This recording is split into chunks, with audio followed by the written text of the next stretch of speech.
Une femme aussi grise et ennuyeuse que toi. Je ne t'ai jamais aimé.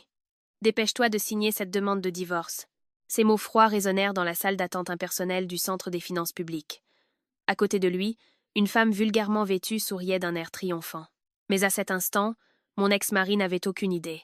Aucune idée de la véritable raison pour laquelle je posais une main sur mon ventre à ce moment précis, et absolument aucune idée que, quelques mois plus tard, il crierait dans un désespoir sans fond, vivant le plus grand regret de sa vie. C'était un après-midi de semaine ensoleillée de mai, avec une brise tiède. Moi, Amélie Dubois, 32 ans, j'étais assise sur une chaise en métal froid au Centre des finances publiques. Sur la petite table devant moi se trouvait un formulaire CERFA vert, une demande de divorce. En face de moi, de l'autre côté du document, était assis Marc, mon mari depuis 3 ans, âgé de 34 ans. « Dépêche-toi de signer. Nous avons une réunion importante juste après ça, » dit Marc en regardant sa montre avec irritation, tout en soupirant. Par « nous », il entendait lui-même et la femme qui s'accrochait à son bras. Elle s'appelait Isabelle, une ancienne camarade de collège, et, selon lui, son premier amour. Elle portait une robe rouge profondément décolletée, et un parfum entêtant et sucré se dégageait d'elle. « Exactement, Amélie, » dit Isabelle avec un sourire méchant, pinçant ses lèvres maquillées de rouge. « C'est dommage de retenir Marc plus longtemps, même si tu es désespéré. S'accrocher à un mariage sans amour, c'est pathétique pour une femme. » Ses bras étaient étroitement enroulés autour de ceux de Marc. « Isabelle a raison. Une femme comme toi, qui ne fait que s'occuper de la maison et travailler à temps partiel, sans aucune allure ni style, ne me convient pas. Quand j'ai retrouvé Isabelle, j'ai enfin compris ce qu'est le véritable amour. Ces 3 années avec toi n'ont été qu'une perte de temps. » Les mots qui sortaient de la bouche de Marc étaient comme des coups de poignard.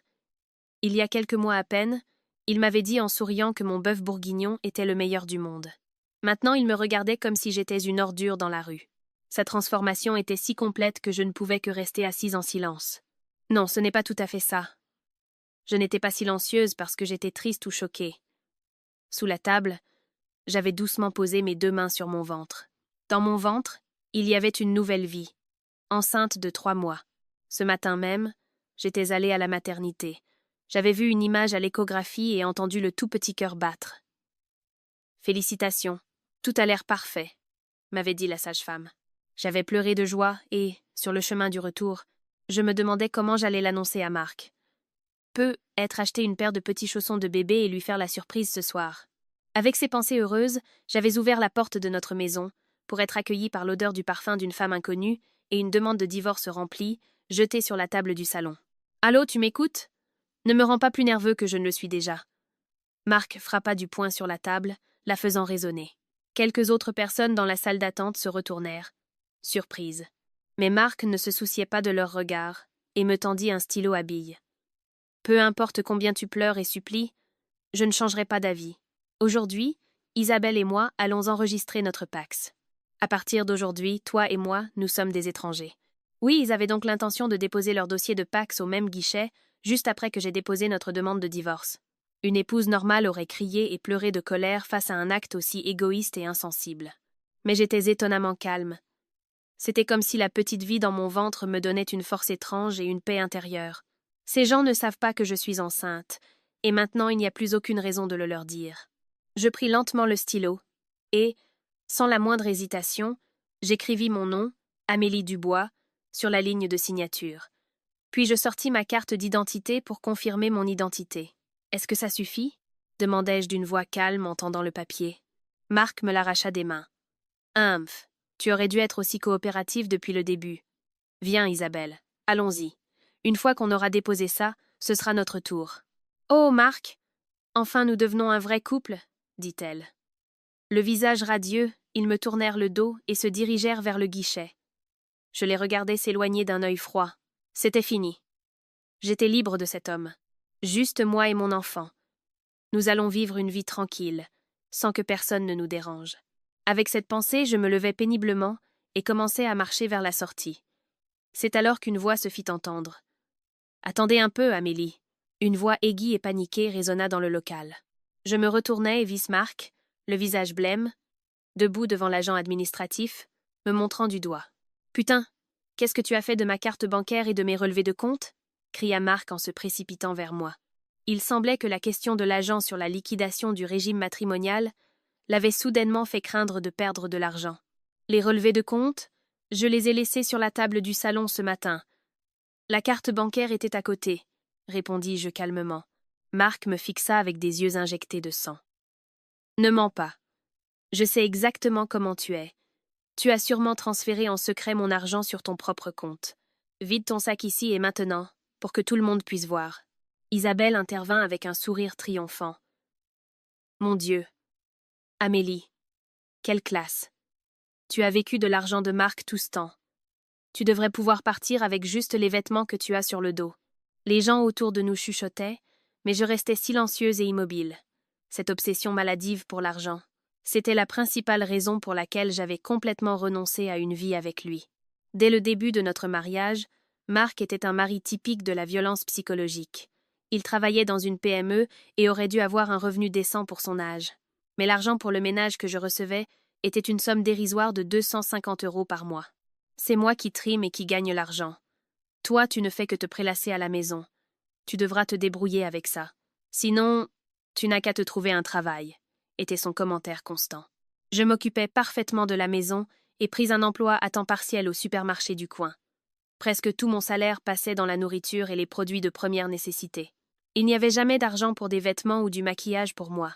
La raison pour laquelle j'étais devenue une femme grise et ennuyeuse n'était la faute de personne d'autre que la sienne. Malgré cela, il continuait de m'agresser verbalement chaque jour. Tu t'es vraiment laissé aller. J'ai honte de marcher à côté de toi. Le pire fut quand il exigea de gérer mon salaire à temps partiel, prétendant que c'était le patrimoine commun du couple. La raison pour laquelle j'ai enduré tout cela, c'est parce que j'espérais qu'un jour il redeviendrait la personne gentille qu'il avait été, et surtout parce que j'avais moi-même perdu mes parents dans un accident quand j'étais enfant et que je désirais ardemment une famille chaleureuse. Mais il y a 6 mois, quand Isabelle est apparue, son comportement a empiré. Des nuits tardives, un parfum étranger. Un comportement anormal où il ne lâchait jamais son téléphone portable. Quand j'ai laissé entendre que je le soupçonnais d'infidélité, il a simplement balayé mes doutes. Ce ne sont que tes fantasmes. Espèce d'hystérique. C'est arrivé plus d'une fois, et aujourd'hui, finalement, la demande de divorce. Mon cœur était complètement gelé. Tu n'entends pas ce que je dis? Montre ce que tu as dans ton sac. Marc tendit la main pour m'arracher mon sac.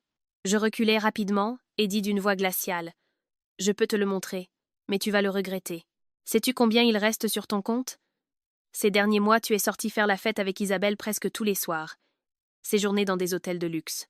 Ton compte est presque vide après tous les prélèvements automatiques. Regarde les relevés de compte que j'ai laissés sur la table et tu verras. Le visage de Marc se crispa.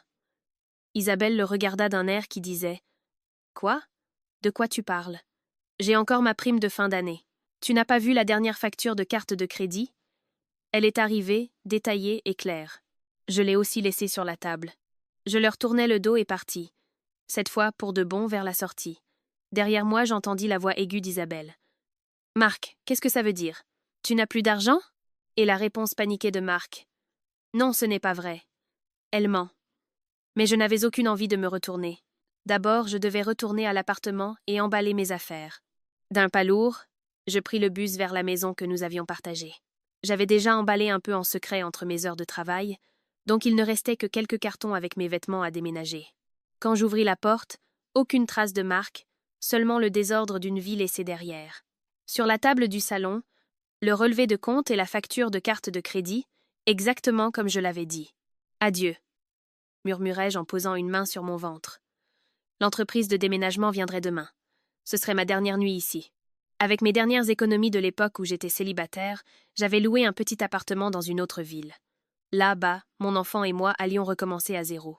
Juste au moment où j'allais fermer un carton avec du ruban adhésif, l'écran de mon téléphone s'illumina soudainement. Un appel entrant. Quand je vis le nom sur l'écran, je n'en crus pas mes yeux. Mon sang se glaça et mon cœur se mit à battre comme un tambour. Non, pourquoi m'appelle-t-elle? C'était un appel d'une personne qui ne devait absolument pas appeler dans cette situation. Une personne totalement inattendue et surprenante. Dans le salon silencieux, la sonnerie impersonnelle résonnait. Le nom qui brillait sur l'écran était Bernadette, la mère de Marc. Depuis que Marc et moi nous étions mariés, Bernadette me considérait comme son ennemie. Une femme orpheline sans famille, peu instruite et simple employée à temps partiel. Les insultes fusaient chaque fois que nous nous rencontrions.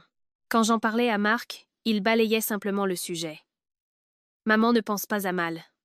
C'est à toi de supporter. Un appel d'elle, maintenant. J'avais un très mauvais pressentiment, mais je me ressaisis et appuyai sur le bouton de réponse. Allô? Oh, Amélie, j'ai entendu dire que tu avais enfin signé la demande de divorce. Marc vient de m'appeler. Sa voix stridente me vrillait les oreilles. Même au téléphone, je pouvais entendre qu'elle était d'excellente humeur. Oui, nous l'avons déposé aujourd'hui. Donc, à partir de maintenant, nous ne sommes plus de la même famille, Madame Fournier. Quel soulagement. Honnêtement, une femme aussi grise et insignifiante que toi n'a jamais convenu à mon fils exceptionnel, Marc. Et en plus, après 3 ans, tu n'as même pas réussi à avoir un seul enfant. Tu n'as aucune valeur en tant que femme. Aucune valeur en tant que femme. Ces mots cruels me firent me mordre la lèvre, mais je ne répondis rien et restai silencieuse. Ma main gauche caressa inconsciemment mon ventre encore plat, comme pour le protéger. Mais Madame Fournier, en ce moment même, une nouvelle vie grandit en moi. Comme j'étais silencieuse, elle prit cela pour un manque de répartie, et son ton devint encore plus excité. Silencieuse maintenant. Quelle femme désagréable tu es. Mais peu importe. Marc va se remarier avec une femme merveilleuse qui s'appelle Isabelle. La famille d'Isabelle est aisée. Elle est belle, et surtout, elle attend l'enfant de Marc. Quoi? Je ne pus m'empêcher de halter. Isabelle est enceinte? Ah, surprise, n'est-ce pas? Elle est déjà enceinte de 3 mois. Contrairement à une femme stérile comme toi, Isabelle a pu immédiatement donner à notre famille l'héritier tant attendu. Maintenant tu réalises à quel point tu es pathétique. Avec un rire qui me vrillait les oreilles, elle continua avec une autre exigence cruelle. Écoute bien, Amélie. Tu as retenu Marc pendant 3 ans, donc tu n'as aucun droit de demander une pension alimentaire. Au contraire, tu dois laisser toutes les économies sur le compte de Marc. Nous avons besoin de beaucoup d'argent pour notre premier petit enfant qui va bientôt arriver. Si tu prends ne serait-ce qu'1 euro, je te dénonce à la police pour vol. Elle raccrocha brusquement. La tonalité électronique résonna dans le vide de la pièce silencieuse. Je posai lentement le téléphone sur la table. Isabelle est aussi enceinte de 3 mois. Qu'elle et moi, exactement au même moment, attendions l'enfant de Marc. Ce n'était pas un choc que je ressentais, mais une fatigue profonde et accablante. Mais quand mon regard tomba sur la facture de carte de crédit qui restait sur la table, un léger sentiment de malaise s'éveilla. Isabelle est enceinte de 3 mois. Mais sur ce relevé détaillé, il y avait des transactions datant de quelques jours à peine, où Isabelle et Marc avaient commandé de grandes quantités d'alcool dans une boîte de nuit des Champs, Élysée et un restaurant cher. De plus, aujourd'hui au centre des finances publiques, elle portait une robe rouge vif moulante, des talons aiguilles de 10 centimètres et un parfum écœurant. Était-ce juste un manque de jugement en tant que femme enceinte? Ou, bam bam, toc, toc, toc. Soudain, quelqu'un frappa si fort à la porte d'entrée que je crus qu'elle allait se briser. Amélie, ouvre, je sais que tu es là. De l'extérieur, on entendait la voix furieuse et criarde de Marc. Lui qui aurait dû aller directement du centre des finances publiques avec Isabelle pour enregistrer leur Pax. Pourquoi était-il de retour si vite? Je luttais contre la peur qui faisait trembler mes genoux et me dirigeais lentement vers la porte. Je mis la chaîne de sécurité et ouvris prudemment, juste une petite fente. Qu'y a-t-il? Nous sommes des étrangers maintenant. Avant que j'aie pu finir ma phrase, une chaussure en cuir fut violemment insérée dans l'entrebâillement de la porte. Devant moi se tenait Marc, les cheveux en désordre et une quantité anormale de sueur coulant sur son visage. Mais ce n'était pas la seule chose qui me surprit. Derrière Marc se tenaient 2 personnes totalement inattendues, avec des regards froids. La femme ou l'ex-femme peut être. On a besoin de te parler un peu. Un homme costaud dans costume sombre, avec une grande cicatrice sur le visage. Et derrière lui, pour une raison quelconque, se tenait Isabelle, qui avait été si triomphante au centre des finances publiques, maintenant blanche comme un linge et tremblant de manière incontrôlable. Isabelle? Et qui êtes-vous? Peu importe qui nous sommes. Ce qui compte, c'est une dette de 50 000 € que vous avez contractée, et elle doit être remboursée aujourd'hui. Chaque centime. La voix grave et menaçante de l'homme résonna dans le couloir sombre. Le même jour que le divorce, une dette énorme de 50 000 € était révélée. Mon destin et celui de mon enfant à naître étaient sur le point d'être entraînés dans un abîme encore plus sombre. Une dette de 50 000 €? Ce doit être une erreur. Je n'en sais absolument rien. Je restai figée, la main sur la poignée de la porte. L'homme à la cicatrice ricana et sortit un papier de la poche intérieure de son costume. Erreur? Je ne crois pas. Regarde bien ici. Le papier qu'il me tendit sous le nez était une copie froissée d'une reconnaissance de dette. Le nom de l'emprunteur était celui de Marc, et sur la ligne du garant, il y avait mon nom et, sans aucun doute, ma signature contrefaite. Ce n'est pas mon écriture. Et la signature. Mon vrai stylo, celui que mes parents m'ont offert, je l'ai toujours gardé au fond du tiroir de la commode dans la chambre. Je fixai Marc d'un regard glacial. Il tressaillit mais cria ensuite avec méchanceté. Le couloir étroit se remplit d'un mélange de la fumée de tabac bon marché des hommes et du parfum écœurant d'Isabelle. Et je sentis que je ne pouvais plus respirer. Ne joue pas l'innocente. Sais-tu à quel point j'ai lutté ces 3 dernières années pour subvenir aux besoins d'une femme sans instruction comme toi? Marc se cacha lâchement derrière le grand collecteur de dettes et cracha des accusations. C'est parce que tu étais une si mauvaise épouse, incapable de gérer les finances, que j'ai été obligée d'emprunter de l'argent pour que nous nous en sortions. C'est notre dette commune. Tu as l'obligation de payer la moitié. Non, la totalité. C'était un mensonge incroyable. Lui qui m'avait donné 250 € par mois pour vivre. Pendant que je peinais au supermarché et que j'essayais désespérément de faire durer la nourriture en achetant des légumes en promotion, dans mon dos, il avait donc volé mon identité, fait de moi un garant et emprunté 50 000 €. Et l'argent n'était certainement pas allé au ménage. Comme le montrait la facture de carte de crédit sur la table, il avait manifestement été gaspillé dans des restaurants français chers avec Isabelle, des nuits d'hôtel et des fêtes en ville. Isabelle, qui venait de se tenir là, tremblante à côté de Marc, semblait maintenant se croire en sécurité et me montra du doigt avec arrogance. C'est ça. C'est parce que tu étais si pauvre et ennuyeuse que Marc a dû se défouler dehors. Que toi, qui es la cause de la dette, essaie maintenant de tout fuir juste parce que vous avez divorcé. Tu es vraiment la pire espèce de femme. Épouse inutile. Femme sans instruction. Les mots insultants fusaient des deux.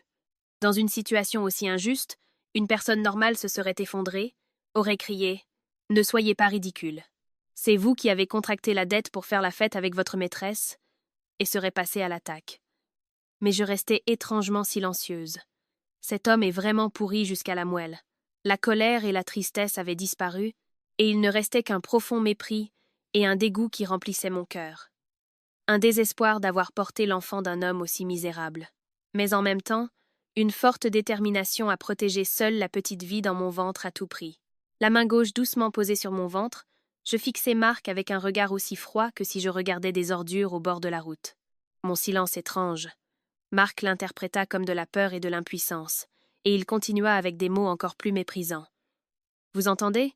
Récupérez l'argent auprès d'elle. Ses parents sont morts quand elle était petite. Elle doit avoir un bel héritage et de l'argent d'assurance vie caché quelque part. C'est notre dette commune, donc il suffit de la laisser tout payer avec son argent. » Je retins mon souffle. L'argent que mes parents m'avaient laissé, c'était ma dernière bouée de sauvetage. De l'argent qui devait m'aider, moi et mon enfant à naître, à survivre. Marc le savait, et, pour sauver sa propre peau, il me vendait au collecteur de dettes. Ah! Un héritage. L'homme à la cicatrice sourit d'un air avide et entra dans l'appartement avec ses chaussures. La boue de ses semelles salissait le sol que je venais de nettoyer si soigneusement. Bien dit, Marc. Vous là-bas. Mettez ces affaires sens dessus-dessous et prenez tout ce que vous trouvez. Relevez de compte et tout. Nous sommes divorcés maintenant, donc je n'ai rien à voir avec cette dette, cria Isabelle en essayant d'entraîner Marc hors du couloir. Mais le deuxième collecteur, plus jeune, qui se tenait derrière eux, attrapa Marc par le col et le plaqua contre le mur. Pas si vite. Nous avons déjà vérifié que vous avez déposé la demande de divorce aujourd'hui et que juste après, vous êtes allés enregistrer un Pacs avec cette jolie dame. Vous êtes tous les deux nos clients, de toute façon. Sans issue, Marc et Isabelle devinrent blancs comme des linges et s'effondrèrent. Bon, l'ex-femme, s'il y a un héritage, ça va être simple. Donne-nous tout ce qui a de la valeur et tous les relevés de compte que tu as, tout de suite. Si l'argent ne suffit pas. La main de l'homme s'étira et se posa sur mon épaule. Point, il y a plein d'endroits où une femme peut gagner 50 000 € rapidement. Autant que tu te prépares. La peur glaça mon sang. Je sentis le bébé dans mon ventre sursauter, comme s'il sentait le danger. Si ça continue, soit ils me mettront à la rue, soit ils prendront tout ce que mes parents m'ont laissé. Dans cette situation désespérée où tout semblait perdu. Ne me touchez pas. D'une voix tremblante, je protestai, repoussant la main de l'homme, puis j'énonçai calmement un seul fait. En entendant ces mots, les collecteurs de dettes se figèrent et le sang quitta le visage de Marc. Personne dans la pièce n'aurait pu prévoir cela. Ne me touchez pas. D'une voix tremblante, je repoussai avec force la main du collecteur de mon épaule. Puis, je regardai froidement la reconnaissance de dette froissée dans sa main et énonçai un fait. La signature sur cette reconnaissance de dette. L'écriture n'est pas la mienne. Isabelle, c'est toi qui as écrit mon nom, n'est-ce pas? Les mots firent geler l'air dans le couloir. Isabelle poussa un petit cri et se cacha rapidement derrière Marc. De quoi tu parles? C'est absurde. Ce n'est pas absurde. Ton écriture particulière, un peu brouillonne, avec une inclinaison vers le haut à droite. J'ai vu ta main quand tu remplissais le dossier de Pax au Centre des finances publiques. De plus, la signature. Elle est faite avec un stylo à billes bon marché ordinaire, n'est-ce pas? Je regardai Marc droit dans les yeux. Mon vrai stylo plume. Celui que mes parents ont fait graver avec mon nom complet. Il est unique. Marc, tu avais probablement trop peur de fouiller dans la commode et tu as pris un stylo au hasard pour tricher, n'est-ce pas? Cela signifie que cette signature de garant est une contrefaçon. Juridiquement, elle est totalement nulle. Merde! L'expression de l'homme à la cicatrice devint soudainement vide. Il se tourna lentement et regarda Marc d'un regard aussi froid que celui d'un serpent. Tu nous as trompés? Des professionnels du recouvrement avec une reconnaissance de dette falsifiée. C'est une fraude grave. Comment comptes-tu nous dédommager pour nous avoir trompés de cette manière, mon garçon? Non, ce n'est pas ça. Elle a refusé de signer, alors j'ai dû demander à Isabelle d'écrire. Je paierai. Je paierai absolument. Alors, s'il vous plaît, ne me tuez pas. Le visage de Marc était couvert de larmes et de morve alors qu'il rampait sur le sol, suppliquant pour sa vie. L'homme qui, autrefois, m'avait arrogamment crié « Avec l'argent de qui crois-tu que tu vis ?» était maintenant un spectacle pathétique et pitoyable. Les mots qui sortirent ensuite de sa bouche firent geler mon cœur encore plus. Oui, son sac. Elle a un héritage et de l'argent d'assurance vie de ses parents décédés, des tonnes sur son compte. Il doit y avoir plus de 100 000 euros. Si vous la forcez à tout retirer, elle peut rembourser les 50 000 euros en un rien de temps. Marc, comment peux-tu? Le sang quitta mon visage et je serrai inconsciemment mon sac à deux mains. Cet héritage. C'était l'argent précieux que mes parents décédés m'avaient laissé pour le jour où je fonderais ma propre famille. Et maintenant, c'était le seul espoir pour moi et mon enfant à naître. 100 000 euros, tu dis? Les yeux du collecteur de dettes brillèrent de cupidité. Pour eux, peu importait que le document soit falsifié ou non. S'il y avait de l'argent sûr devant eux, ils le prendraient, quels que soient les moyens. Hé, l'ex-femme, ton mari le dit. Donne le sac. Non, c'est mon argent, le mien et celui de mon enfant. J'essayais de reculer, mais mon dos heurta rapidement le mur froid. Nulle part où fuir. Les hommes sourirent et firent un pas en avant. À cet instant précis, c'est toi qui as été ma femme. Tu as l'obligation de payer ma dette. Avec un rugissement, Marc se jeta soudainement sur moi. Le regard fou, il attrapa mon bras et essaya de m'arracher le sac avec violence. Ah, lâche-moi, Marc, lâche-moi. Tais-toi, espèce d'incapable, oiseau de malheur. C'est de ta faute si je suis sur le point de me faire tuer. La paume de Marc frappa ma joue de toutes ses forces. Un goût de sang se répandit dans ma bouche. Je perdis l'équilibre et tombai lourdement sur le sol. Oh! Je protégeai instinctivement mon ventre avec mes bras, mais je me cognai violemment la hanche et une vague de douleur se propagea. S'il te plaît, petit bébé, sois en sécurité. Pendant que j'étais recroquevillée sur le sol, Marc arracha brutalement le sac de mes mains et en vida le contenu par terre. Une trousse de maquillage, un mouchoir, un carnet avec l'échographie de mon enfant et une pochette marron contenant un relevé de compte roulèrent sur le sol. « Marc, le voilà, le relevé de compte !» cria Isabelle triomphalement en le lui donnant. « Ha ha, tu vois, si je prends l'argent d'elle, je peux tout rembourser. » Marc me regarda avec un air triomphant et sourit largement au collecteur de dettes tandis qu'il ouvrait rapidement le relevé de compte. « Regardez, voici l'héritage de ses parents. 100 000 euros. » Les mots de Marc moururent au milieu d'une phrase. Le sang quitta rapidement son visage. Ses yeux grands ouverts allèrent et vinrent sur les chiffres du papier, comme s'il ne pouvait pas croire ce qu'il voyait. « Quoi? Qu'est-ce que c'est? Ça ne peut pas être vrai. » Marc se mit à trembler de façon incontrôlable. Isabelle, qui regardait par-dessus son épaule, haleta et resta figée. « Qu'est-ce qu'il y a? Montre-moi ça. » Le collecteur de dettes arracha le relevé avec irritation des mains de Marc et regarda le solde. Au même instant, le visage de l'homme se tordit de colère, les veines de son cou se gonflèrent. « Putain, tu essaies de nous tromper encore? Le solde est de 0 euros. Non, ce n'est pas vrai. Ce n'est pas possible. Elle avait définitivement 100 000 euros. Marc fut pris de panique et se mit à crier. Moi, allongé sur le sol et observant la scène, je ne pus m'empêcher de sourire froidement malgré la douleur. Bien sûr. Croyait-il vraiment que j'allais être assez imprudente pour laisser autant d'argent sur ce compte? Mais la situation prit une tournure encore plus inattendue. Si c'est comme ça, on n'a qu'à vendre les organes de la femme, rugit l'homme en levant son bras épais pour me frapper à nouveau. Juste à cet instant, enlevez vos mains sales d'elle. De la porte d'entrée ouverte, une voix basse mais incroyablement autoritaire se fit entendre. Un homme d'un certain âge, impeccablement vêtu d'un costume sur mesure, entra d'un pas assuré, suivi de plusieurs hommes d'allure tout aussi imposante. « Patron !» L'homme à la cicatrice devint livide. Un bruit sourd se fit entendre, et le grand homme à la cicatrice vola comme une poupée de chiffon à travers le sol. L'homme plus âgé, avec une rapidité imperceptible, lui avait donné un coup de pied direct au visage. « Au secours !» Marc et Isabelle crièrent de terreur et se recroquevillèrent dans un coin de la pièce. L'homme ignora la silhouette gémissante sur le sol et se dirigea droit vers moi. Sans hésitation, il s'agenouilla sur le sol sale, sans se soucier de son costume coûteux, et s'inclina profondément. « Mademoiselle Dubois, mes subordonnés se sont comportés de manière extrêmement irrespectueuse. Êtes-vous blessée? C'est ma faute de ne pas les avoir mieux supervisés. Je vous présente 1000 fois mes excuses. » L'air dans la pièce se figea. Les yeux de Marc, grands ouverts, semblaient sur le point de sortir de leurs orbites. « Cela fait longtemps, monsieur Durand. Je suis contente de voir que vous allez bien. Je vais bien. » Quand je me rassis lentement et répondis calmement, l'homme appelé Durand poussa un long soupir de soulagement. Ce monsieur Durand n'était pas seulement le chef de l'entreprise de recouvrement, mais aussi la personne en qui je pouvais avoir le plus confiance, comme un membre de ma famille. « Attendez une minute. »« Qu'est-ce que c'est que ça ?» cria Marc, la voix brisée. « Le directeur? Mademoiselle? Ce doit être une erreur. Elle n'est qu'une employée à temps partiel, pauvre et sans instruction, qui cache un héritage de 100 000 euros. C'est moi qui ai entretenu ce parasite pendant 3 ans. » Isabelle, tremblante à ses côtés, acquiesça d'une voix stridente. « Oui, c'est étrange qu'un homme aussi distingué s'incline devant une femme aussi grise et ennuyeuse. Il a dû se faire berner.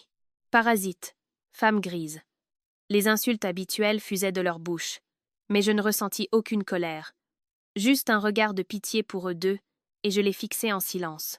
Comme je restais étrangement silencieuse, M. Durand prit la parole d'une voix basse et menaçante. « 100 000 euros ? Ne mesurez pas mademoiselle Dubois à votre propre échelle pitoyable, espèce de misérable. » Marc et Isabelle haltèrent, écrasés par la prestance de M. Durand. « Vous n'en avez bien sûr aucune idée, mais le défunt père de mademoiselle Amélie était le fondateur du groupe Dubois, un conglomérat d'hôtels et de propriétés commerciales dans tout le pays. J'ai servi sous son père et je suis encore le président par intérim, responsable de l'ensemble du groupe. L'agence de crédit où vous avez emprunté de l'argent n'est qu'une toute petite filiale de notre groupe. Groupe Dubois. » Je vis le sang quitter complètement le visage de Marc. Même dans la PME où il travaillait, il devait avoir entendu ce nom. « Oui, Marc, » dis-je doucement depuis le sol. La raison pour laquelle je n'ai que le baccalauréat, c'est que mes parents sont morts dans un accident quand j'étais au lycée, et j'étais très occupée à gérer l'énorme héritage et à réorganiser les entreprises du groupe. Je n'ai pas eu le temps d'aller à l'université. Mais j'en avais tellement marre de tous ces gens qui affluaient autour de moi pour l'argent. C'est pourquoi j'ai caché mon identité et vécu dans un petit appartement. Tout ce que je voulais, c'était une famille normale et chaleureuse. C'était le secret que j'avais porté. Je n'avais même pas dit la vérité à mon mari. Je voulais croire qu'il m'aimait pour ce que j'étais. Je voulais être aimée simplement en tant qu'Amélie, sans l'argent. Maintenant tu comprends pourquoi le solde de ce compte était à 0. Ce compte n'était qu'une couverture où je déposais l'argent que je gagnais avec mon travail à temps partiel. Mes véritables actifs sont gérés de manière stricte par M. Durand. Et cette somme, elle fait paraître les 50 000 euros pour lesquels tu t'énervais comme une plaisanterie. Des dizaines de millions? Non. Des centaines de millions? Les dents de Marc claquèrent et il recula, complètement impuissant. Isabelle semblait sur le point de s'évanouir sous le choc. « Eh bien, Marc, » dit M. Durand en le regardant de haut avec un regard froid, « tu as utilisé la violence contre mademoiselle Amélie et essayé de nous escroquer de l'argent avec une reconnaissance de dette falsifiée. Comment comptes-tu réparer ça? Un retournement de situation choquant. » Marc, maintenant face à un abîme sans fond, se mit soudain à crier comme un fou et se jeta à genoux devant moi. « Amélie, pardonne-moi, c'était de ma faute. » Tout. C'est cette femme, Isabelle, qui m'a forcé à le faire. En réalité, je t'aime, toi. Nous sommes mariés, après tout. Aide-moi avec la dette, avec ton argent. L'homme s'agrippa sans vergogne à ma chaussure.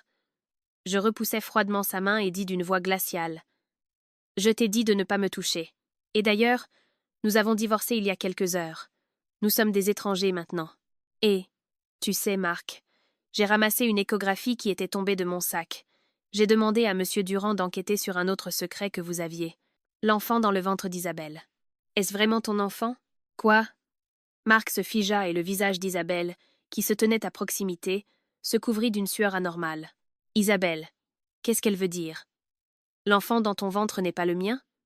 La voix tremblante de Marc résonna dans la pièce silencieuse. Il regarda Isabelle avec un regard rempli de méfiance.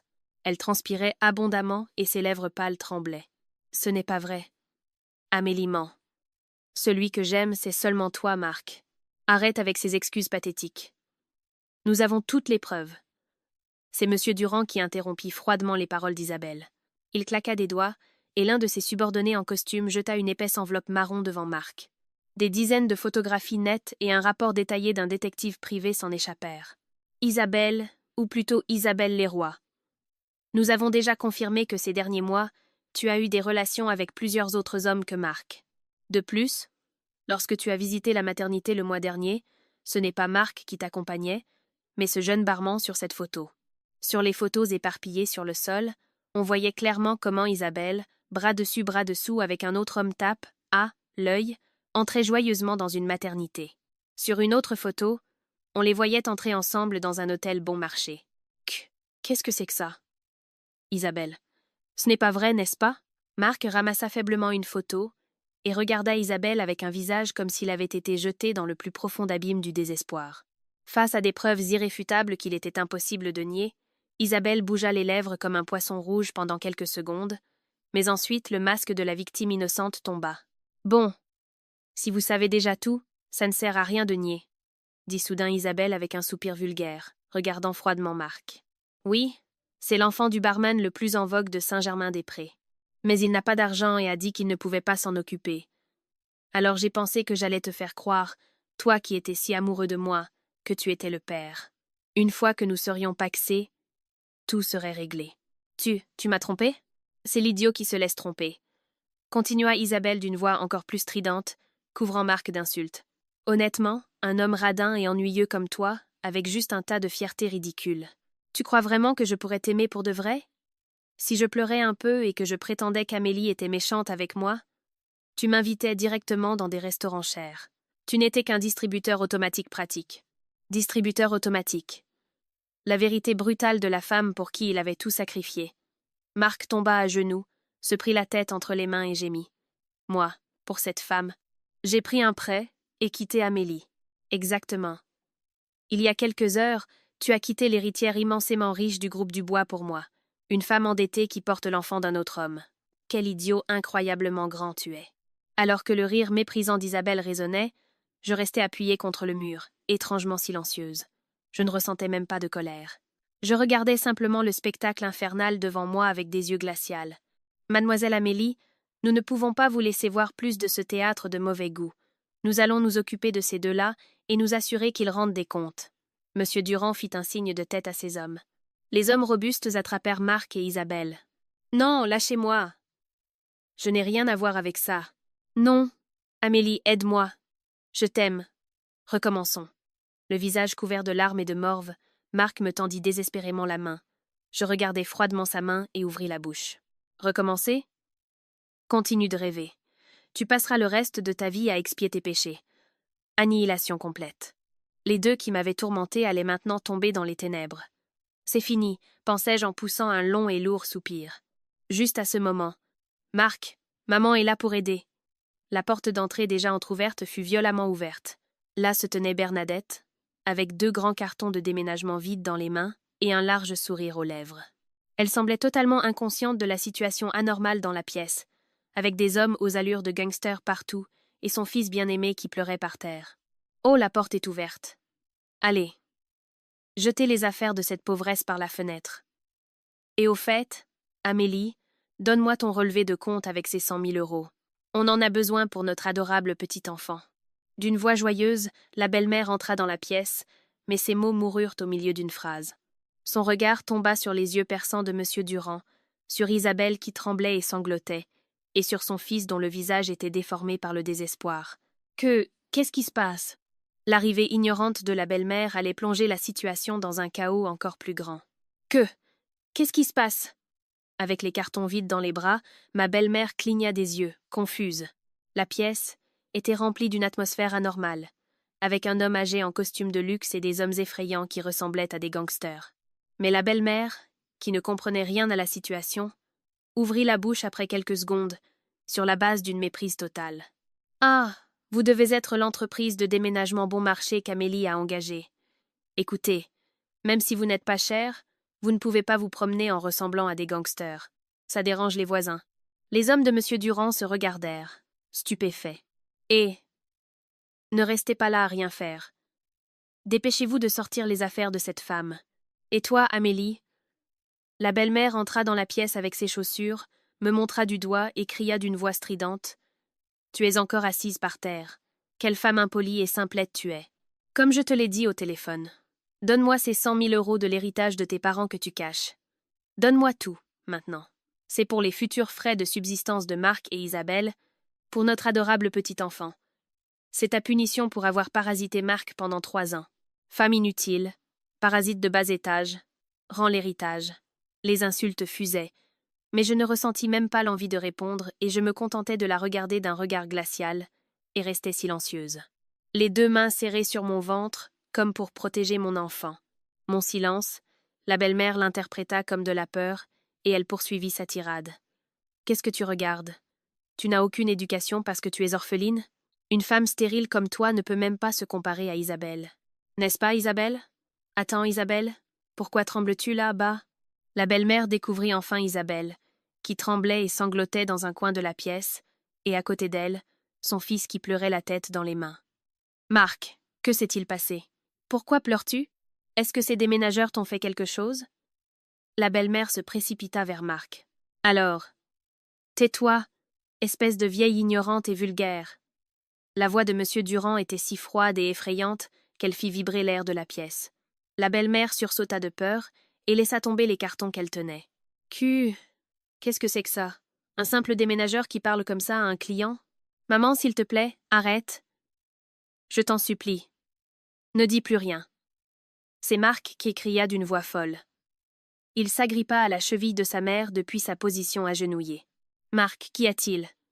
Reprends-toi. Pourquoi devrais-tu avoir peur de ces hommes? Ce n'est pas ça, maman. Ce ne sont pas des déménageurs. Oui. J'ai une dette de 50 000 € envers une société de recouvrement. Quoi? Des agents de recouvrement? Une dette de 50 000 €? Le sang quitta le visage de la belle-mère. M. Durand la regarda de haut avec des yeux froids et révéla sans pitié la vérité. Oui, votre fils incapable a emprunté 50 000 € avec sa maîtresse dans le dos de sa femme. Et en plus, il a utilisé la méthode méprisable de falsifier la signature de sa femme. Et ce que vous appeliez votre adorable petit enfant. Le bébé dans ce ventre n'est même pas celui de votre fils. C'est celui d'un barman de la ville. Le bébé d'un barman? Isabelle. Infidèle. Une dette. La belle-mère cligna des yeux et bougea les lèvres. Son cerveau ne pouvait pas traiter l'information choquante. C'est un mensonge. C'est un mensonge. Isabelle vient d'une famille riche. Famille riche? Ne vous moquez pas de moi, ricana M. Durand. Je vais vous dire qui est la vraie dame. La femme que vous venez d'appeler femme de bas étage, mademoiselle Amélie, est la fille du fondateur du Groupe Dubois et l'héritière légitime d'une fortune immense. Groupe Dubois. La belle-mère se figea comme si elle avait été frappée par la foudre. Même elle ne pouvait ignorer le nom de cette entreprise gigantesque qu'on voyait aux nouvelles et dans les publicités tous les jours. Mensonge. Ça ne peut pas être vrai. Cette femme n'est qu'une pauvre employée à temps partiel. Maman, c'est vrai. Amélie. Amélie est incroyablement riche. Nous avons fait quelque chose de terrible. Le cri désespéré de Marc confirma que c'était la vérité. Après quelques secondes de silence, un retournement de situation choquant se produisit dans l'attitude de la belle-mère. Elle changea soudainement son attitude arrogante à 180 degrés, s'approcha de moi en traînant les pieds, s'agenouilla et afficha un sourire obséquieux. « Amélie. Où mademoiselle Amélie? Belle maman savait depuis le début que tu étais spéciale. Si j'ai été dure avec toi, c'était juste par amour, pour que tu deviennes une bonne épouse. Nous sommes une famille, n'est-ce pas? Aide mon Marc avec sa dette, avec ta fortune fantastique. Cette flatterie transparente me retourna l'estomac. Mais avant que j'aie pu ouvrir la bouche, M. Durand porta un coup de grâce impitoyable. Famille? Ne soyez pas ridicule. Écoutez, montrez à cette vieille ce papier-là. Sur un signal de M. Durand, un de ces hommes présenta des papiers à la belle-mère. En les voyant, son visage devint, cette fois pour de vrai, blanc comme un linge. Ça. Pourquoi? Pourquoi avez-vous ça? Ce n'est pas si étrange. Avec le réseau du groupe Dubois, nous pouvons révéler tout ce que des gens de bas étage comme vous essaient de cacher en quelques minutes. Les documents que M. Durand présenta. Ils étaient l'étincelle qui allait jeter la situation dans une direction nouvelle et terrifiante. Vous avez hypothéqué la maison et le terrain que votre défunt mari vous a laissé auprès d'une autre institution financière. Et les paiements de ce prêt sont en retard de 6 mois. Quoi? Cette fois, c'est Marc qui leva la tête. Maman, tu as hypothéqué la maison? Qu'est-il arrivé à l'héritage de papa? La belle-mère trembla et regarda autour d'elle. M. Durand continua, révélant impitoyablement ses sales secrets. L'héritage, elle l'a gaspillé depuis longtemps dans des boîtes de nuit et avec de jeunes hommes. Cette vieille, pour sa propre vanité et pour de jeunes hommes, a contracté des dettes en hypothéquant sa propre maison. Et M. Durand sourit d'un air glacial. Et cette créance, la société de crédit de notre groupe vient de la racheter. Autrement dit, la maison dans laquelle vous vivez est déjà à nous. Les cris désespérés de la belle-mère et de Marc résonnèrent dans le vide de l'appartement. Mais leur enfer ne faisait que commencer. Autrement dit, la maison dans laquelle vous vivez est déjà à nous. La déclaration froide de M. Durand résonna, et la belle-mère s'effondra sur le sol comme une marionnette cassée. Mensonge. La maison que mon défunt mari m'a laissée ne peut pas être entre les mains de ces gangsters. Pas des gangsters. Une institution financière légitime au sein du groupe Dubois.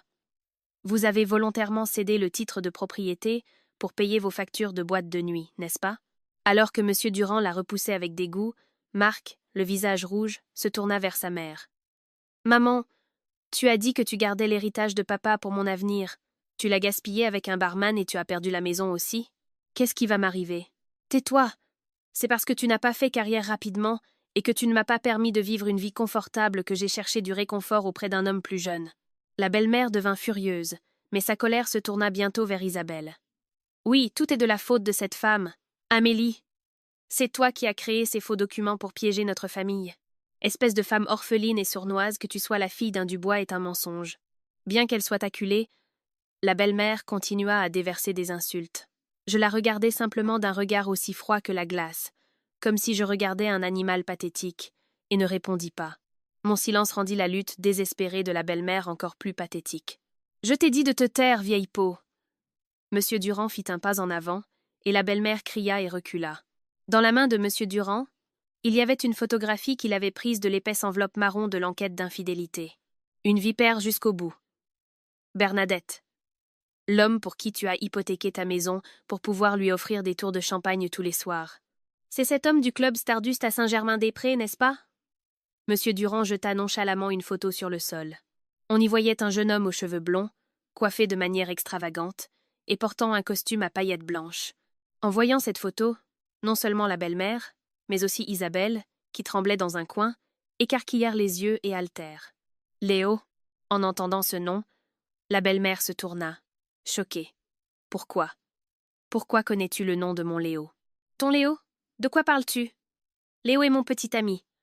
J'attends son enfant en ce moment même. Quoi? Quoi? La belle-mère et Isabelle se regardèrent fixement, et, après quelques secondes, elles réalisèrent toutes deux la terrible vérité de leur situation. Attends une minute. Le père de l'enfant dans ton ventre, c'est mon Léo? Incroyable. Léo se moquait d'avoir trompé une vieille peau facile à berner pour de l'argent. Mais c'était donc toi. Dans la pièce silencieuse, les cris terribles des deux femmes se croisèrent. Quel lien inattendu. Le barman pour qui la belle-mère avait hypothéqué sa maison et gaspillé de l'argent était donc la même personne dont Isabelle était enceinte. Ne sois pas ridicule. Tu veux dire qu'il faisait la fête avec une voleuse comme ça avec mon argent? Espèce de femme immorale? La voleuse, c'est toi, non? Cette vieille peau ridée et puante. Léo disait que ta mauvaise haleine lui donnait envie de vomir juste en s'asseyant à côté de toi. Tu n'étais qu'un portefeuille ambulant. Que? Qu'as-tu dit? La belle-mère et Isabelle s'oublièrent complètement et commencèrent à se battre. Elles s'arrachèrent les cheveux et se griffèrent le visage. Le maquillage coula. Les vêtements furent déchirés. Et les deux roulèrent sur le sol dans une bagarre laide. Même les hommes durs de M. Durand semblaient dégoûtés et plissèrent le nez. Celui qui regardait avec les yeux les plus désespérés n'était autre que Marc. Ce n'est pas vrai. Ma mère est la femme que j'ai épousée aujourd'hui. Trompée par le même barman. Je n'ai que de la racaille autour de moi. Marc serra ses genoux, trembla et fixa le vide devant lui. La femme qu'il avait méprisée et maltraitée psychologiquement pendant 3 ans, qu'il avait jetée comme un déchet, s'est avérée être une héritière immensément riche. La femme pour qui il avait tout sacrifié, sa nouvelle épouse, s'est avérée être une escroc enceinte de l'enfant d'un barman. Sa seule sécurité, la maison de son enfance, sa mère l'avait gaspillée pour un barman. Il ne lui restait qu'une dette de 50 000 euros. Pas de maison, personne qui l'aimait. Ce retournement de situation accablant et choquant avait fait complètement s'effondrer la psyché de Marc. Finalement, Marc se leva d'un pas mal assuré et me regarda avec un regard fou et absent, puis il rampa jusqu'à mes pieds et s'y agrippa. « Amélie, c'était de ma faute. J'étais un idiot total. » Le visage couvert de morve et de larmes, Marc supplia désespérément son pardon. « Je n'ai que toi. Ce barman, cette vieille folle et cette voleuse qui porte l'enfant d'un autre homme, il ne signifie plus rien pour moi. Je retourne au centre des finances publiques maintenant et j'annule le Pacs avec Isabelle. S'il te plaît, recommençons. Aide-moi avec la dette, avec ton argent. » Une supplication totalement humiliante et pitoyable. Je le regardais de haut et prononçais une dernière sentence d'une voix aussi froide que la glace. « Annulé? Marc, comprends-tu vraiment avec qui tu t'es pacsé aujourd'hui? Hein? » Mes mots firent cesser les pleurs de Marc et il leva les yeux vers moi avec un visage confus. La belle-mère et Isabelle, qui s'étaient battues, se figèrent. La raison pour laquelle Isabelle était si pressée de se paxer avec toi aujourd'hui. « Monsieur Durand? Pouvez-vous lui dire la véritable raison? » À mon signal, M. Durand sourit d'un air froid et méchant. Et de la poche intérieure de son costume, il sortit les derniers documents qui allaient mettre fin à la vie d'Isabelle. En voyant la liasse de documents, Isabelle poussa un cri comme si elle se déchirait la gorge et cacha son visage dans ses mains. « Ah! Ne regardez pas. Ne dites plus rien. » Isabelle se prit la tête, cria comme un animal et s'effondra sur le sol. Les documents que M. Durand jeta. Marc, qui les ramassa, écarquilla les yeux de choc à chaque mot qu'il lisait, et finalement il s'arrêta comme s'il avait oublié de respirer. Détournement de fonds. Un total de 300 000 euros. Et plusieurs dettes. D'une voix tremblante, Marc lut les documents, et M. Durand confirma froidement les faits. Cette femme était responsable des finances à son ancien travail et a détourné 300 000 euros. Tout ça pour le donner à ce barman. L'entreprise a déjà porté plainte contre elle, et la police est à ses trousses. La police. La raison pour laquelle elle était si pressée de se paxer avec toi aujourd'hui était d'obtenir un nouveau nom de famille, Dubois, et ainsi gagner un peu de temps et embrouiller la police. De plus, elle prévoyait de t'utiliser, un mari crédule, pour obtenir plusieurs nouvelles cartes de crédit, les utiliser au maximum et fuir à l'étranger. Marc regarda Isabelle avec un regard rempli de méfiance. « Tu? M'as utilisé? Notre Pax n'était qu'une couverture pour fuir la police? » Maintenant que tout était révélé, Isabelle cessa même d'essayer de faire semblant. Elle leva le visage, et, avec un visage tordu comme celui d'une sorcière, elle fixa Marc et déversa toutes les insultes qu'elle pouvait trouver. « Bien sûr, un homme ennuyeux, sans caractère, radin et suffisant comme toi. Qui pourrait t'aimer pour de vrai? Tu n'étais qu'un faux nom sur l'état civil, un tremplin pour que je sois heureuse avec Léo à l'étranger. Si je simulais quelques larmes et que je jouais un peu la comédie, tu étais complètement à mes pieds. Quel homme incroyablement stupide et borné tu es. » Cette fois Marc devint furieux et tenta de se jeter sur Isabelle. Mais les hommes de M. Durand le retinrent et plaquèrent son visage contre le sol froid. « Comment oses-tu tromper mon fils exceptionnel?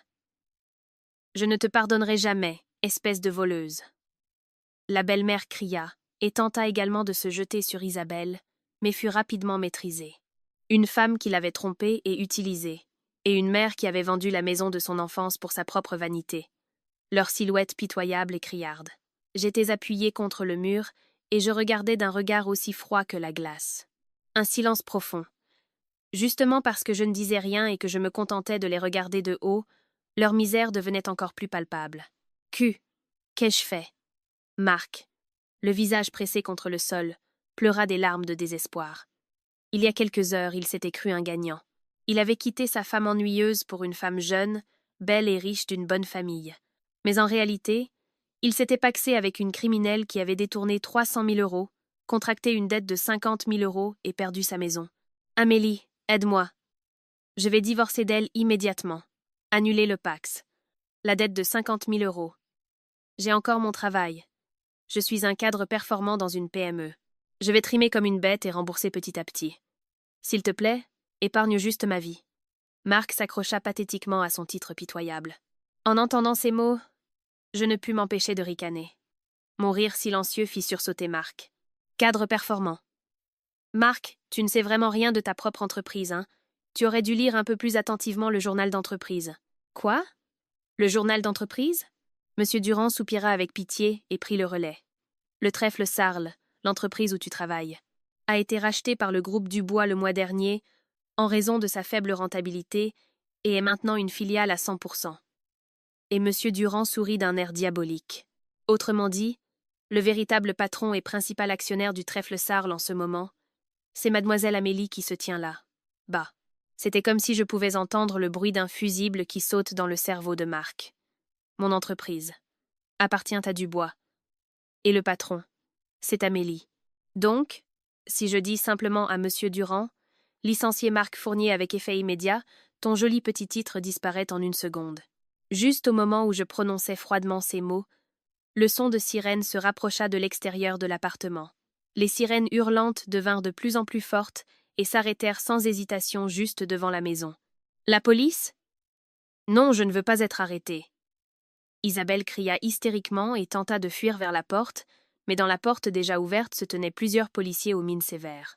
Et le policier plus âgé qui les dirigeait regarda autour de lui dans la pièce et prononça ensuite des paroles incroyables à Isabelle. « Isabelle Leroy, vous êtes suspectée de détournement de fonds aggravé de 300 000 euros. Suivez-nous. Et vous, là, Marc Fournier, vous nous accompagnez aussi au commissariat. »« Quoi? Moi? »« Oui. Il y a un mandat d'arrêt contre vous pour complicité avec Isabelle Leroy. » Ces mots firent finalement rouler les yeux de Marc, et il s'effondra sur le sol. « Ah ah, c'est donc toi le bouc émissaire dont parlait Isabelle. Tu n'as pas bu cette tisane qu'Isabelle te donnait tous les jours, par hasard ?» Les paroles du vieux commissaire furent comme un couteau glacial qui figea l'air de la pièce. « Comme? Complice? Moi ?» Marc roula des yeux. Son regard était vide, comme si son âme avait quitté son corps. Il s'effondra sans force sur le sol. Il y a quelques heures à peine, il s'était remarié avec une femme qu'il croyait être une belle et jeune héritière, et pensait s'être assuré un avenir radieux. Comment se faisait-il qu'il soit maintenant entouré par la police avec un mandat d'arrêt émis contre lui? C'était une réalité que son petit cerveau ne pouvait absolument pas traiter. « Monsieur le commissaire, ce doit être une erreur. J'ai été trompé par elle. Nous venons de nous paxer. Je n'ai rien à voir avec un quelconque détournement de fonds. » Marc rampa et s'agrippa à la jambe du commissaire, proclamant désespérément son innocence. Mais le commissaire le regarda froidement. « Ce n'est pas une erreur. Isabelle Leroy a tenté de blanchir les 300 000 euros qu'elle a détournés en créant une société écran. Et celui qui était enregistré comme directeur général de cette société n'était autre que vous, son conjoint. Quoi? De plus, vous avez obtenu plusieurs nouvelles cartes de crédit à sa demande aujourd'hui, n'est-ce pas? Avec ces cartes, un billet d'avion pour l'étranger pour ce soir avait été réservé. C'est un cas flagrant d'aide à la fuite et de complicité d'escroquerie. » Marc, abasourdi, se tourna lentement vers Isabelle. « Tu as utilisé mon téléphone et fait tout ça en secret. Pour faire de moi un bouc émissaire pour tes crimes ?» En entendant ces mots, quelque chose se brisa en Isabelle. Elle poussa un cri strident et fou et jeta un coussin en plein visage de Marc. « Bien sûr, un homme aussi vaniteux, radin et inutile que toi. À quoi d'autre pourrais-tu servir? Honnêtement, si tu avais gagné plus d'argent, je n'aurais pas eu à me presser autant pour fuir à l'étranger. Tout est de ta faute parce que tu es un tel nul. » Devant la police, Isabelle rejeta sans vergogne la faute sur Marc et déversa des insultes. « Ne sois pas ridicule. C'est toi qui m'as trompé, espèce de criminel. Maintenant, tu vas aussi être un criminel condamné. Ça vous va bien ensemble. » Ils roulèrent sur le sol, se criant dessus et se griffant le visage. Le couple qui, autrefois, m'avait méprisé et avait ri en disant avoir trouvé le véritable amour, n'était maintenant qu'une farce pathétique et pitoyable. « Attendez une minute !» La belle-mère, qui s'était tenue dans un coin en tremblant, se leva soudainement et me montra du doigt en m'accusant. « Amélie, c'est toi, n'est-ce pas? C'est toi qui as appelé la police. Juste parce que tu as été quittée, tu te venges en faisant de mon fils exceptionnel un criminel. Quelle femme terrible tu es! Espèce de diablesse orpheline. Espèce de sorcière. » Dis à la police tout de suite que tout était un mensonge. Bien que sa maison soit perdue à cause des dettes et que son fils ait été arrêté, elle croyait toujours qu'il était exceptionnel et essayait de me rejeter toute la faute. Les insultes jaillissaient d'elle comme une rivière, mais je regardais simplement la belle-mère enragée avec un regard aussi froid et clair que si je regardais une pierre au bord de la route. Ces gens sont vraiment sans espoir. Ils ne peuvent même pas admettre leur propre péché. Je posais une main sur mon ventre, comme pour protéger la petite vie à l'intérieur. Je ne voulais pas que mon enfant ait à entendre les voix laides de ces adultes. Je ne montrais aucune émotion sur mon visage et restais silencieuse. Mon regard silencieux et froid semblait être la plus grande humiliation pour la belle-mère. Elle cria encore plus hystériquement. « Dis quelque chose alors.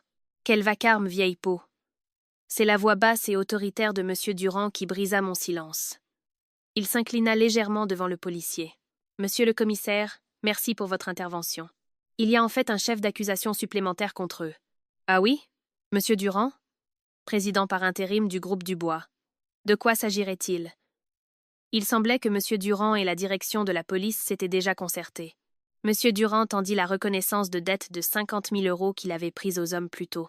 Cet homme, Marc Fournier, et sa conjointe Isabelle, ont emprunté 50 000 € à l'institution financière de notre groupe.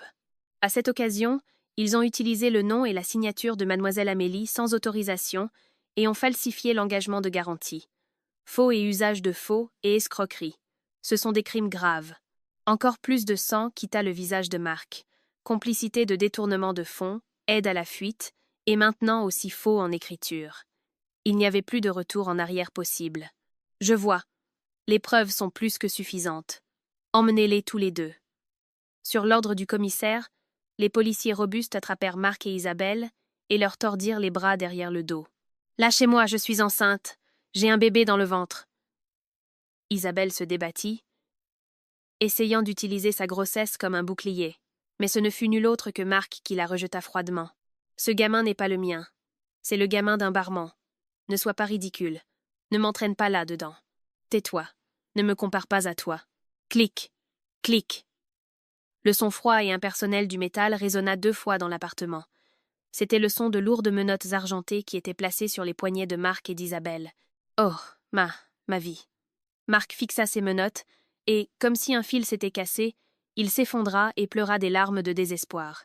Son statut de cadre performant, sa jeune et belle femme, et l'avenir riche qu'il avait anticipé. Tout s'était effondré en quelques heures comme du sable, et il ne restait qu'une dette énorme et la marque indélébile d'un criminel. « Marc! Mon Marc !» La belle-mère cria et tenta de s'agripper à lui, mais fut impitoyablement repoussée par les policiers. Les deux furent ensuite traînés vers la porte. « Amélie! Amélie, aide-moi!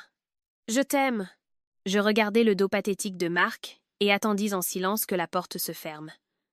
Maintenant, ce cauchemar serait enfin terminé. Mais juste au moment où ils étaient traînés hors de l'appartement, un autre cri strident d'un homme se fit entendre dans la rue, là où les gyrophares de la voiture de police tournaient. « Lâchez-moi! Je vous ai dit que je ne sais rien. » En entendant cette voix, Isabelle sursauta. Au-delà de la porte ouverte, d'une autre voiture de police, un jeune homme blond en costume blanc tape, l'œil était traîné dehors. C'était le barman de Saint-Germain-des-Prés, l'amant d'Isabelle et le véritable père de l'enfant dans son ventre, Léo. Quand Isabelle cria son nom, Léo ricana et la foudroya du regard. « Tais-toi. C'est de ta faute, Isabelle. Je ne savais pas que tu avais volé de l'argent de ton travail et que tu me l'avais donné. Mais je l'ai fait pour toi, Léo. » Les deux criminels commencèrent à se disputer. Mais Léo, menotté, regarda soudain Marc qui se tenait à côté, l'air confus, et sourit d'un air diabolique. « Ah, c'est donc toi le bouc émissaire dont parlait Isabelle. Tu n'as pas bu cette tisane qu'Isabelle te donnait tous les jours, par hasard. Hein, quoi ?» Le visage de Marc se crispa. « La tisane. Je l'ai bu tous les jours. Qu'est-ce qu'il y a avec ça ?» À la question tremblante de Marc, le barman Léo révéla la dernière et terrible vérité qui allait plonger Marc dans l'abîme le plus profond du désespoir. Ma poche de téléphone vibra de nouveau. En voyant le nom Étienne Dubois sur l'écran, Le visage de M. Durand pâlit et je retins mon souffle. Dans la lueur sinistre des gyrophares de la voiture de police, le barman Léo demanda avec un sourire diabolique. « Quoi ?» Le visage de Marc se crispa. « La tisane. Isabelle a dit que c'était bon pour la santé et m'a donné une tisane spéciale tous les jours. Qu'est-ce qu'il y a avec ça ?»« La canting. » À la question tremblante de Marc, Léo ricana et révéla la dernière et terrible vérité qui allait le plonger dans l'abîme le plus profond du désespoir. « Une tisane ? Quelle blague ? Dis-moi, n'as-tu pas eu mal au ventre ces derniers temps ? Perdu tes cheveux et te sentir anormalement fatigué ? Comment sais-tu ça ?» Marc écarquilla les yeux et se toucha inconsciemment le ventre. Il était vrai que ces derniers mois, il souffrait de problèmes de santé inexpliqués. Mais il avait mis ça sur le compte de la mauvaise cuisine d'Amélie et l'avait réprimandée. Eh bien, tu vois. Isabelle se vantait qu'elle allait souscrire une assurance vie de 10 millions d'euros sur son mari avant de fuir à l'étranger, par précaution. Elle s'était procuré un poison inodore sur le dark web. Un poison qui détruit lentement les organes internes. Et finalement, fait ressembler la mort à une crise cardiaque naturelle. Quoi ? Un son vide sortit de la bouche de Marc. Tu n'as pas seulement été trompé et endetté. Tu as été lentement empoisonné chaque jour. Elle avait l'intention, si son plan de fuite échouait, de faire passer ta mort pour une maladie et ainsi empocher 10 millions d'euros d'assurance. Empoisonné, assassiné. Les dents de Marc claquèrent et il se tourna lentement vers Isabelle. Elle était blanche comme un linge, se mordait la lèvre et détournait le regard. C'était l'aveu le plus parlant. « Tu as essayé de me tuer ?» Ce barman ne pouvait pas se taire. Isabelle abandonna tout et fixa Marc avec un regard rempli de haine, déversant des insultes. « Oui, tu vaux 100 fois plus mort, en tant que 10 millions d'euros, que vivant. Tu n'es de toute façon qu'un nul, vide et suffisant. Ta vie ne vaut pas plus que ça. Deviens de l'argent pour moi et sers à quelque chose, espèce de diable. » Marc rugit comme un animal et tenta, malgré les menottes, de donner un coup de tête à Isabelle. Mais les policiers le retinrent et plaquèrent son visage sur l'asphalte. « Lâchez-moi. J'allais me faire assassiner. Je suis la victime. Ne sois pas ridicule. Tu es complice du détournement de fonds. Attendez une minute. » La belle-mère descendit les escaliers en titubant. Elle était dans un état hystérique et se jeta sur Isabelle avec le regard d'un démon. « Tu as essayé d'empoisonner mon fils exceptionnel. Espèce d'assassin. Espèce de voleuse. Comment oses-tu détruire notre famille? Aïe! Lâche-moi, espèce de vieille puante. Espèce de vieille endettée qui a perdu sa maison à cause d'un barman. » La belle-mère et Isabelle roulèrent par terre, se criant dessus et se battant. Les policiers durent se dépêcher de les séparer. Ce spectacle infernal. Je le regardais depuis le balcon du premier étage, le vent froid dans les cheveux. Aucune colère, aucune tristesse, pas même une once de pitié. Juste des créatures incroyablement stupides et sans espoir. Je ne trouvais pas de mots et restais silencieuse, les regardant d'un regard aussi froid que la glace. Mon regard silencieux et supérieur semblait tourmenter Marc encore plus. « Mademoiselle Amélie, vous n'avez pas besoin de voir plus de ce spectacle répugnant. Le vent de la nuit est froid. Ce n'est pas bon pour vous ni pour le bébé. » Monsieur Durand, qui se tenait derrière moi, posa un manteau en cachemire sur mes épaules. « Oui, tu as raison. Mais c'est vraiment la fin. » Juste au moment où je murmurais ces mots. « Monsieur le commissaire, nous avons ici des preuves décisives concernant sa tentative de meurtre. » Un jeune homme en costume sortit de l'ombre et tendit un document au commissaire plus âgé. C'était la personne inattendue qui n'aurait pas dû être là. « Qui êtes-vous ? » « Je suis le chef des enquêtes chez Dubois Assurance. Sur ordre de Monsieur Durand, j'ai apporté le contrat d'assurance vie de 10 millions d'euros qu'Isabelle Leroy a souscrit il y a quelques jours, avec Marc Fournier comme assuré. La signature est bien sûr falsifiée. Dubois Assurance. Marc, allongé par terre, leva la tête, confus. Oui. Isabelle Leroy a été assez audacieuse pour essayer de tromper la compagnie d'assurance de notre groupe et de s'approprier l'argent de l'assurance. Nous avons déjà retracé ses communications lorsqu'elle a acheté le poison sur Internet et avons transmis cela à la brigade de cybercriminalité de la police. Lorsque le chef des enquêtes prononça ces mots, Isabelle poussa un cri désespéré et s'effondra par terre. Détournement de fonds, faux et usage de faux, aide à la fuite. Et maintenant s'ajoutaient les crimes extrêmement graves de tentative de meurtre et de fraude à l'assurance. Isabelle Leroy, vous êtes maintenant également suspectée de tentative de meurtre. Écoutez, emmenez-les tous au commissariat.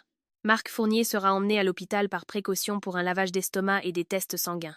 L'ordre du commissaire résonna, et Marc, Isabelle et le barman Léo furent emmenés l'un après l'autre dans les voitures de police. « Amélie! Amélie, aide-moi! Je ne veux pas mourir! Je suis la victime! » De la banquette arrière de la voiture de police, Marc pressa son visage contre la vitre et cria comme un fou.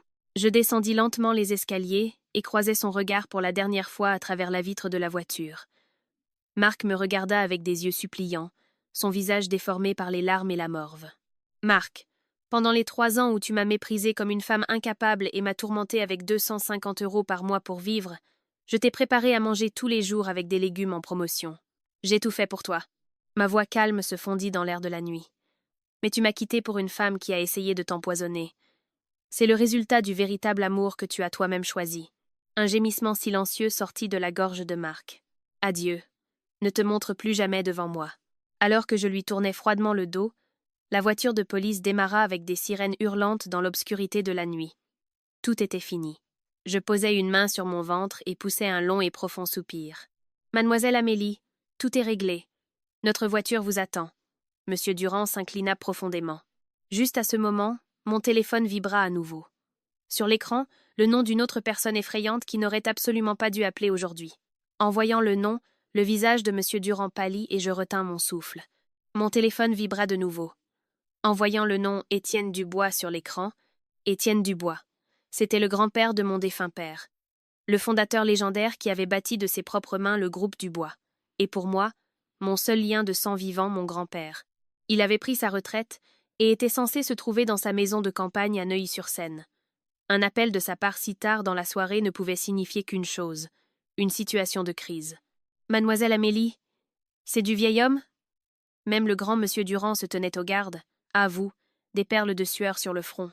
J'acquiesçais et, les doigts tremblants, j'appuyais sur le bouton de réponse et activais le haut-parleur. « Allô, grand-père ? Amélie, combien de temps comptes-tu jouer cette farce chez ce type simplet ?» Du haut-parleur, une voix si puissante et autoritaire qu'il était difficile de croire qu'elle appartenait à un homme de plus de 80 ans. « Je m'excuse. Mais le divorce a été prononcé aujourd'hui, et ces gens ont été emmenés par la police. » La police ? Ça ne peut pas être aussi simple. Juste après le ricanement de grand-père, une voix stridente retentit dans l'air derrière moi. « Et, Amélie, ne crois pas que tu peux te la jouer parce que Marc est parti. » Je me retournai et vis la belle-mère, le visage d'une sorcière, me fixant depuis l'asphalte froid où la voiture de police se tenait il y a un instant. Bien que son fils ait été arrêté, une flamme avide brûlait encore dans ses yeux. Une croyance qu'elle s'en sortirait elle-même. Le titre de propriété de ma maison, l'homme de ta société là. Si tu es vraiment une Dubois, rends-le-moi immédiatement. Honnêtement, une femme orpheline et ennuyeuse comme toi. Si mon fils exceptionnel Marc ne s'était pas occupé de toi, tu aurais été seule toute ta vie. Les insultes continuaient de fuser. Et le bébé dans ton ventre, il n'est même pas certain que ce soit l'enfant de mon Marc. Tu essaies juste de lui refiler le gamin d'un autre homme, espèce de femme immorale et infidèle. Quelle insulte même mon cher enfant à naître alluma une flamme froide de colère en moi. Mais je ne pris même pas la peine de répondre et je la regardai simplement d'un regard glacial et restai silencieuse. Mon silence fit écho à une voix comme un coup de tonnerre du haut-parleur. « Hé, la vieille, qu'est-ce que tu viens de dire à ma petite fille bien-aimée et à son enfant à naître ?» La voix effrayante du téléphone fit sursauter la belle-mère. « Quoi ? Qui êtes-vous ? Ne vous mêlez pas de ça, vieux schnock !» À la réponse insolente de la belle-mère, grand-père dit calmement mais avec une colère terrible dans la voix « Je suis Étienne Dubois. Toi, Bernadette, tu étais à mon siège social à Paris aujourd'hui et, au nom d'Amélie, tu as tenté de demander un prêt de 3 millions d'euros. Quoi ?» Ces mots firent écarquiller les yeux de Monsieur Durand et je regardai la belle-mère avec méfiance. « Un prêt, grand-père ? Que veux-tu dire ? Amélie, tu avais bien un sceau d'entreprise spéciale des Dubois que tu gardais dans la commode. Cette vieille peau avide l'a volé de ton appartement. A utilisé ton nom et a essayé de retirer 3 millions d'euros de mon compte. J'étais sans voix. Non seulement elle avait falsifié ma signature pour un prêt de 50 000 euros, mais la belle-mère avait donc volé mon vrai sceau d'entreprise unique et tenté de commettre une fraude contre la famille Dubois elle-même. Tout ça pour obtenir de l'argent pour son barman et pour récupérer sa maison. Non, ce n'est pas vrai. Oui, Amélie a dit que je pouvais emprunter autant d'argent que je voulais. La belle-mère, blanche comme un linge, tenta de se sortir de la situation en mentant. Tais-toi, espèce de voleuse simplette. Maintenant, tu vas apprendre quelle est la punition pour avoir tenté de voler la famille Dubois. Juste au moment où grand-père disait ces mots, 4 grandes berlines noires de luxe arrivèrent à toute vitesse et s'arrêtèrent brusquement dans la rue étroite devant la maison. Des voitures sortirent des hommes en costume noir, encore plus costauds et professionnels que les hommes de M. Durand. C'était l'équipe de sécurité privée de la famille Dubois. Ils encerclèrent immédiatement la belle-mère et bloquèrent toutes les issues de secours. Non quoi? Qui êtes-vous? Ne vous approchez pas. La belle-mère fut prise de panique, tomba et rampa à reculons sur le sol. Durand, es-tu là? Oui, monsieur, je suis là. Et mène cette vieille peau dans le centre d'interrogatoire spécial de notre groupe. Nous ne la remettrons pas à la police tant qu'elle n'aura pas tout raconté sur la tentative de fraude de 3 millions et où elle a caché le sceau des Dubois. Ne crois pas que tu reverras jamais la lumière du jour. Au secours! La belle-mère cria comme un animal et se fit dessus. Non! Aide-moi, Amélie! J'avais tort! Je n'ai pas besoin de la maison! Je n'ai pas besoin de l'argent! Pardonne-moi, juste. Le visage couvert de morve et de larmes, la belle-mère tenta de s'agenouiller devant moi. Mais les hommes robustes en noir attrapèrent ses bras et l'emmenèrent comme un sac poubelle. Madame Bernadette, pendant les 3 ans où vous m'avez méprisée comme orpheline et raillée comme une nulle, j'ai supporté en espérant qu'un jour nous pourrions devenir une vraie famille. Je prononçai la dernière et cruelle sentence à la belle-mère emmenée. Mais vous avez piétiné mes sentiments et insulté même mon enfant à naître. Maintenant, il n'y a plus de place pour la pitié. En enfer, vous pourrez méditer sur vos péchés. Non! Marc, au secours! Les cris de la belle-mère s'éteignirent complètement lorsque la portière de la voiture noire se ferma et que les 4 voitures s'éloignèrent avec elle dans l'obscurité de la nuit, comme si de rien n'était. Sa maison endettée était perdue, son fils bien-aimé arrêté comme un criminel, et finalement, elle-même était entrée en contact avec le pouvoir immense de la famille Dubois et avait disparu dans les ténèbres. Un retournement de situation parfait et choquant où elle a obtenu exactement ce qu'elle méritait. C'est fini, Amélie. Entendit-on la voix douce de grand-père du haut-parleur du téléphone. Oui, grand-père. Et je m'excuse pour tous les ennuis. Tu n'as pas à t'excuser. Tant que toi et le bébé dans ton ventre êtes en sécurité, je suis content. Viens maintenant. Cet appartement minable, tu n'en as plus besoin, n'est-ce pas? Rentre à la maison, à Neuilly.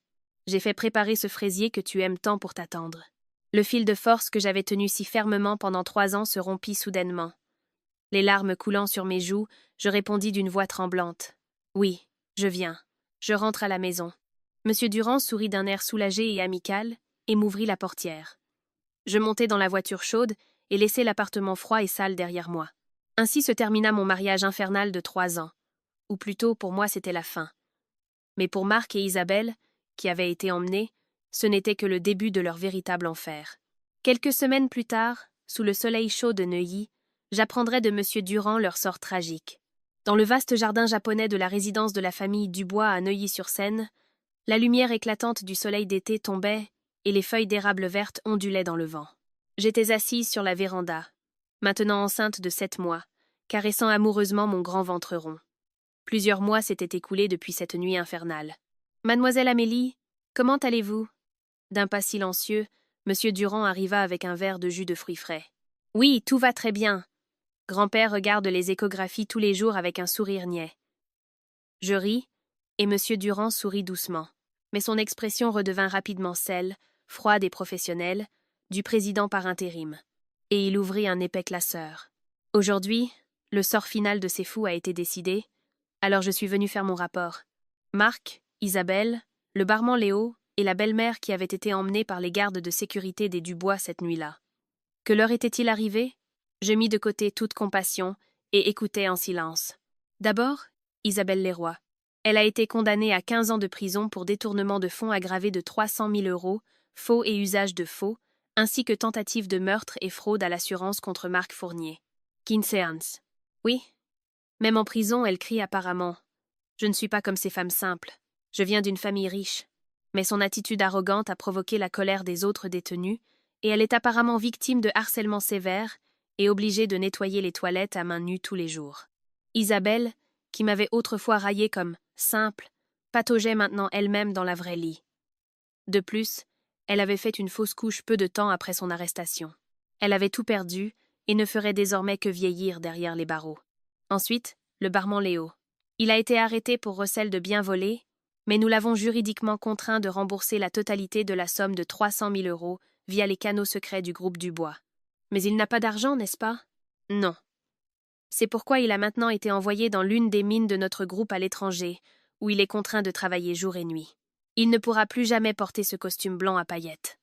La belle-mère qui avait perdu sa maison à cause d'un barman, et Isabelle qui avait volé pour lui donner de l'argent. La cause de leur folie était également tombée dans un enfer où il ne pourrait plus jamais mettre les pieds en France. Et la belle-mère, murmurai-je. Monsieur Durand ricana. Cette vieille peau a été condamnée à la prison pour vol du sceau de la famille Dubois et tentative de fraude de 3 millions d'euros. De plus, la maison qu'elle a hypothéquée est maintenant entièrement entre nos mains et nous l'avons déjà démolie et rasée. Rasée? Oui. Actuellement, c'est un parking pour l'un des supermarchés du groupe Dubois. Elle est apparemment assise dans le parloir de la prison et murmure, confuse, « Ma maison, mon fils exceptionnel », complètement désorientée et mentalement absente. La belle-mère, qui s'était parée de vanité et m'avait méprisée comme orpheline, avait perdu sa maison, sa famille, et passerait le reste de sa vie dans une cellule solitaire. Enfin, Marc Fournier. Lorsque M. Durand prononça ce nom, j'eus l'impression que l'air du jardin se refroidit un peu. Il a été condamné à 5 ans de prison pour complicité de détournement de fonds, faux et usage de faux et aide à la fuite. Le trèfle Sarl, il en a bien sûr été immédiatement licencié. Lui qui n'avait que sa fierté de cadre performant est maintenant un criminel condamné au chômage. Lorsque je lui ai rendu visite l'autre jour, il s'est agrippé à la vitre en plexiglas et a pleuré hystériquement. C'était de ma faute. Non, tout était de la faute d'Isabelle et de maman. Elles m'ont trompé. Amélie. Faites venir Amélie. Je n'ai qu'Amélie. Je l'aime. Monsieur Durand me regarda d'un œil aussi froid que la glace. Je lui ai dit « Un parasite aussi simplet que vous n'a même pas le droit de prononcer le nom de mademoiselle Dubois. Rampez dans la fange pour le reste de votre vie. Simple parasite. » C'était l'insulte la plus cruelle que Marc m'ait jamais lancée. Maintenant, elle lui était revenue comme un énorme boomerang et l'avait frappé en pleine tête. Une dette de 50 000 euros, un emploi perdu, un casier judiciaire, et le traumatisme d'avoir épousé une femme qui a tenté de le tuer pour 10 millions d'euros d'assurance.